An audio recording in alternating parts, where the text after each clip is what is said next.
Hola a todos, en este video vamos a hablar de la cardinalidad de los números reales.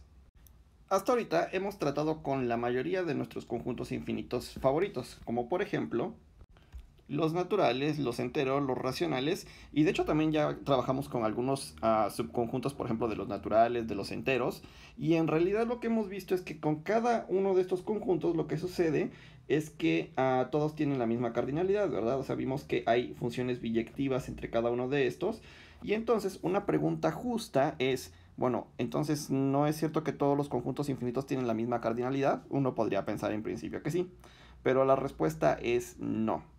Ahora, una respuesta más ampliada es el conjunto de los números reales, que es el que vamos a estudiar ahorita, no tiene la misma cardinalidad que los que están arriba. Es decir, vamos a demostrar que no tiene la misma cardinalidad que los naturales, por ejemplo. Y de hecho lo que va a suceder es que tiene cardinalidad estrictamente mayor, porque la demostración esencialmente va a consistir en demostrar que no existe ninguna función suprayectiva de los naturales a los reales. Eso quiere decir que no podemos construir una función de manera que cubramos todos los números reales, y entonces pues eso lo que nos está diciendo es que los números naturales pues no tienen suficientes elementos para estar en biyección con los reales y por lo tanto tienen cardinalidad estrictamente menor. Antes de demostrar que los naturales no tienen la misma cardinalidad que los reales, en realidad vamos a trabajar primero con el intervalo abierto 0,1. Y antes vamos a recordar un poco de notación de los números reales expresados en forma decimal. Bueno, si tenemos un elemento x en este intervalo 0,1, entonces x se puede escribir en notación decimal como sigue.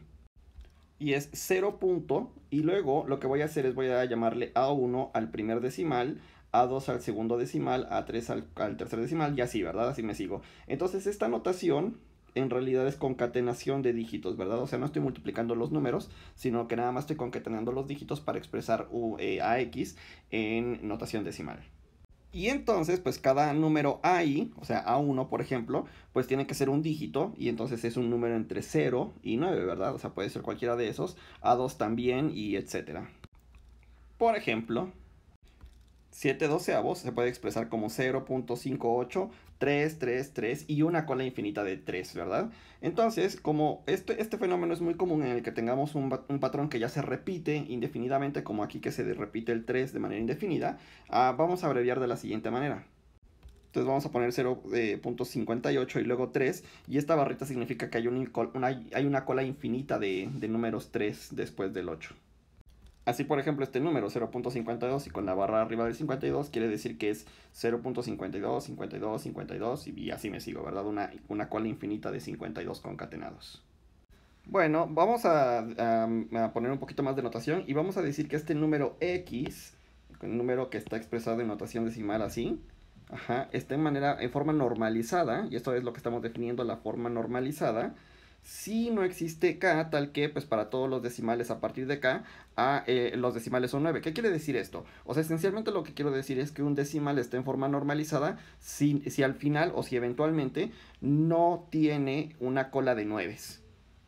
Por ejemplo, este número 0.812, y con la rayita arriba, está en forma normalizada porque no tiene una cola de 9. De hecho, no tiene ni un solo 9, ¿verdad? En toda su expansión decimal. Y por ejemplo, este número 0.49, donde el 9 tiene la rayita arriba, no está en forma normalizada porque justamente esta rayita arriba del 9 lo que significa es que hay una cola infinita de 9 ahí, ¿verdad? Entonces eso es justamente lo que no queremos que pase para que un número esté en forma normalizada. Entonces una pregunta es, ¿por qué esto de la forma normalizada es importante? Bueno, lo que pasa es que tenemos la siguiente observación, que bien podría ser un teorema, porque pues sí amerita una demostración, y es que todo número se puede expresar de manera única en forma normalizada. Nosotros no vamos a demostrar este tipo de cosas ahorita porque pues es meterse mucho con la estructura de los números reales, que la verdad es que tiene mucho chiste, ¿sí? Pero la pregunta siguiente es, ¿a poco no es cierto que todo número se puede expresar de manera única en expansión decimal, verdad? Y la respuesta es que no.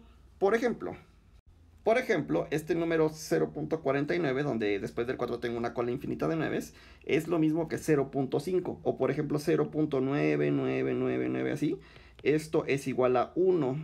¿Ya vieron? O sea, lo que sucede es que la expansión decimal pues no es única para cualquier número.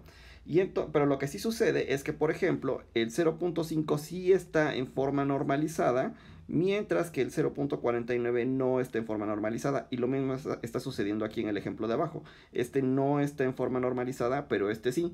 Entonces lo que sucede es que el único problema en el que pueda haber redundancias, ¿qué quiere decir esto? Que puede haber como más de una expresión decimal para un número, es que pues una de esas expresiones esté en forma no normalizada. Así que lo que vamos a hacer es concentrarnos solamente en expansiones decimales que estén en forma normalizada, y así vamos a poder decir, bueno, a cada número le corresponde una única expansión decimal. Y ahora tenemos esta otra observación que la verdad es que esencialmente es parafrasear la observación anterior, y es que dos números reales en forma normalizada son iguales si y solo si tienen dígitos idénticos en cada posición. Así que si tenemos dos números reales en forma normalizada, o sea que no tienen una cola infinita de nueves, y queremos saber si son iguales o no, pues lo único que hay que verificar es que en cada posición de su expansión decimal, pues van coincidiendo, ¿verdad? Entonces el teorema es el siguiente. La cardinalidad del intervalo 0,1 no es igual que la cardinalidad de los naturales. Entonces, por definición, lo que deberíamos de demostrar es que no existe ninguna función biyectiva entre el intervalo 0,1 y el conjunto de los números naturales. Y vamos a proceder por contradicción. Supongamos que hay una biyección que le vamos a llamar f de n en el intervalo 0,1. Y vamos a demostrar que f no es suprayectiva, y esto nos daría una contradicción, ¿verdad? Porque estamos suponiendo que f es biyectiva y por lo tanto es suprayectiva, y al mismo tiempo veríamos que no es suprayectiva. Llegaríamos a una contradicción y por lo tanto dicha biyección no puede existir. Y ahora vamos a escribir a los elementos de la imagen de f en forma normalizada. Por ejemplo, f de 1 lo vamos a escribir como a11, a12, o sea, el primer índice en cada uno de estos significa que pues es la imagen de 1, ¿verdad? O sea, está asociado con f de 1. Y, por ejemplo, f de 2, pues también lo escribimos así, ¿no? Sería 0.a21, a22, a23 y etcétera, etcétera. Y así seguimos escribiendo todos los demás.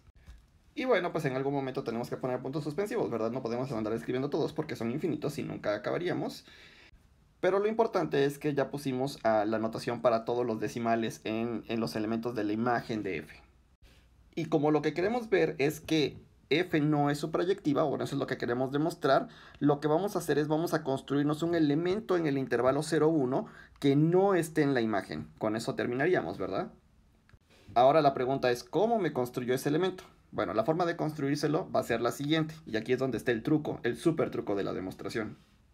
Entonces vamos a definir un número b en el intervalo 0,1 y lo vamos a definir usando su expansión decimal. Entonces tengo b expresado en expansión decimal así como aquí, y ahora lo que tengo que decir es quiénes son esos dígitos, ¿verdad? ¿Quién es b1, quién es b2, quién es cada uno de esos dígitos?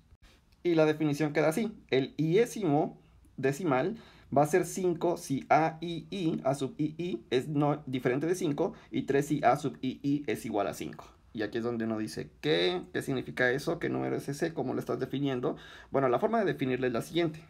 O más bien la forma de entender la definición, ¿verdad? Porque ya lo tenemos definido, entonces, ¿cómo entendemos esta definición? Bueno, por ejemplo, para definir el 1, el B11, este decimal, lo que voy a hacer es voy a fijar en A11. Y entonces la pregunta ¿es igual a 5 o no es igual a 5? Bueno, si no es igual a 5, entonces B11 sí va a ser igual a 5. Pero si es igual a 5, entonces lo voy a cambiar y B1 lo voy a... Pero o sea, no, B1 sería 3. Un ejemplo así súper rapidísimo. Digamos que este fuera 7. ¿Ya vieron? Entonces, como A11 es igual a 7, entonces B11 pues va a ser igual a... Bueno, como no es igual a 5, entonces este sería 5. ¿Ya vieron? Y por ejemplo, si A22 fuera 5, ¿sí? Entonces, utilizo la definición de aquí abajo y el el B2 sería como este A22 es igual a 5, este sería 3. Y así. Entonces así me lo voy construyendo. Y esencialmente para construirme cada uno de los decimales de B, digamos el 2, o sea este B2, pues lo que me hago es fijarme en A22, para el B3 me fijo en A33 y le aplico esta definición, ¿verdad? De si es 5 o no es 5, de si no es 5 lo pongo en 5 y si es 5 lo pongo en 3 y así, ¿no? Y así me voy fijando en todos los elementos de la diagonal de este arreglo, ¿verdad? Del arreglo que consiste de las expansiones decimales de la imagen de f. Y así me construyo este número b. Como les dije, este es el súper truco de la demostración, o sea, aquí es donde está la idea ingeniosa de la demostración. Y ahora pues observemos que en efecto B pues sí está en el intervalo 0,1, ¿verdad? O sea, si lo construimos es 0 punto algunos decimales, entonces claro que está en el intervalo 0,1, pero además B está en forma normalizada porque si se dan cuenta de la definición de B, cada uno de sus dígitos solamente es o 5 o 3 o 5 o 3, entonces no tengo ni un solo 9 en la expansión decimal de B y eso quiere decir que está en forma normalizada, o sea, no puedo tener una cola infinita de 9. Y también pues tenemos que B es diferente de f de 1, ¿verdad? La pregunta es, ¿por qué es diferente de f de 1? Bueno, pues es esencialmente por la definición y porque B va a diferir en el primer decimal con f de 1, porque justamente como les dije al momento de definir el número, pues B1 lo defino en función de A11 y si se dan cuenta, si A11 va de nuevo, no es 5, entonces B1 va a ser 5 y si es 5 va a ser 3. Entonces si uno se pone a analizar esta definición, lo que sucede es que A11 y B1 son siempre diferentes. Y como los dos números, tanto F1 como B, están en forma normalizada y difieren en un decimal, entonces los números son diferentes. Pero este mismo argumento, pues en realidad también funciona para demostrar que B no es igual a f de 2 y que B en realidad no es igual a ninguno de los elementos de la imagen de f. Y ahí está escrito, en general B no es igual a f de n porque difieren en el enésimo decimal y por lo tanto demostramos que f no está en la imagen, perdón, demostramos que B no está en la imagen de f. Y como B no está en la imagen de f, pues f no es su proyectivo y como dijimos, ya esto nos lleva a una contradicción y eso termina nuestra demostración. Ahora pues vamos a darle nada más un vistazo panorámico a nuestra demostración, solo para ver que quedó súper bonita. Entonces ahí está el teorema que queríamos demostrar. Y aquí está nuestra demostración. Ahora vemos otro teorema, y es que el intervalo 0,1 tiene la misma cardinalidad que los reales, o sea, sí, hay una biyección entre ellos. Y voy a dar la biyección, sin embargo, pues dar una demostración completa de por qué es una biyección, pues requeriría herramientas más sofisticadas como, no sé, por ejemplo, podríamos utilizar cosas de cálculo, pero no lo vamos a hacer en este momento. Y la función, pues en realidad es como sencilla, ¿verdad? Bueno, más bien conocida, es la función tangente. Entonces defino f de x como esta función tangente y lo que sucede es que la gráfica se ve como sigue.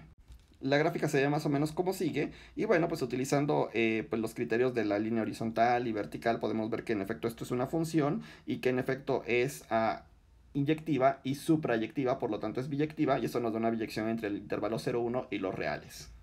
Y eso esencialmente termina nuestra demostración, módulo que pues como les digo no les estoy dando muchos detalles, ¿verdad? Y ahora sí vamos a tener el teorema que queríamos.